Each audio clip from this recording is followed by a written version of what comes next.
The chain-stitch embroidery machine was invented in 1865 by a French engineer named Antoine Bonaz. The machines were manufactured in Paris, France by Cornelli. Chain-stitch embroidery machines quickly became the industry standard in the Victorian era as embroidered garments were popular in the burgeoning fashion industry. Chain-stitch embroidery remained popular through most of the 20th century, adorning everything from military insignia to bowling shirts. Today, most commercial embroidery is performed by computers.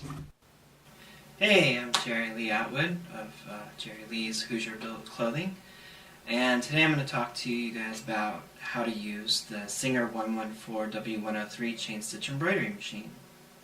I'm going to take a few moments to talk about the different parts of the Singer 114W103 chain-stitch embroidery machine.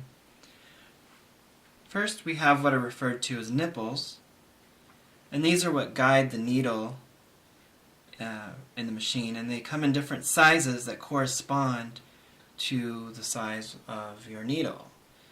And generally you want a higher number for a thicker thread. And so, for like wools, heavier threads like that, you want to use a 6 or 7. The one that I use most commonly is a 6 with a 6 needle, 6 nipple with a 6 needle. We have our presser feet. We have a claw or spur foot, which has little spikes on the bottom. And this is the kind of foot that you would want to use for chenille work, also known as moss stitch, and helps guide the wools and the heavier fabrics that you're using. And the standard foot has a little rubber gasket, and it's what you use for most of your chain stitch work. For cottons, anything a little lighter, you would want to use this foot. Then you have your needle holder, which is threaded on each end, and this is what your needle screws into. Now the needle is also known as a tambour hook. It has an open hook on one end, and that's what actually picks up the thread. And then it's threaded on this end and screws right into your needle holder. And after I screw that in, I always tighten it just a little with my pliers so it won't fall out or it won't be loose in there. And now I'm going to put it together. I'm going to take my nipple, I'm going to screw that in there.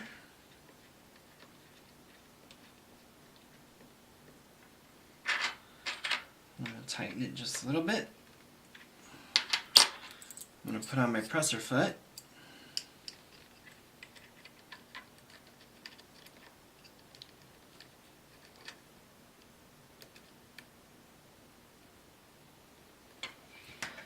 And then you want to just tighten that a little bit so it doesn't fall off. You don't want to over tighten it or you'll snap your thumb screw and you'll be very angry with yourself.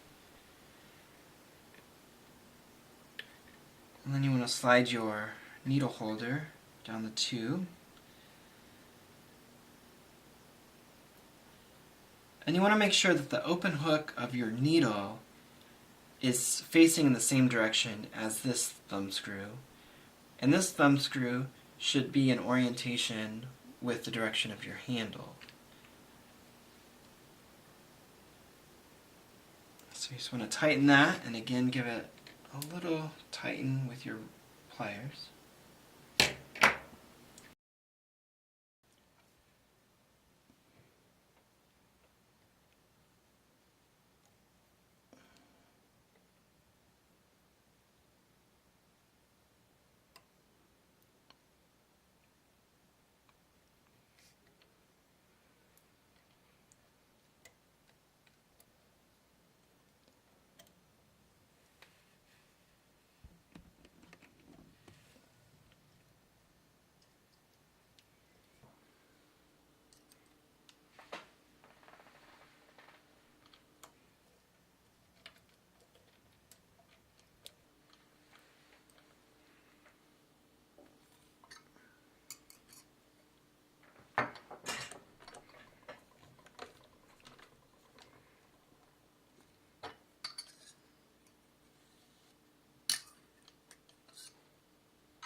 And you're ready to stitch.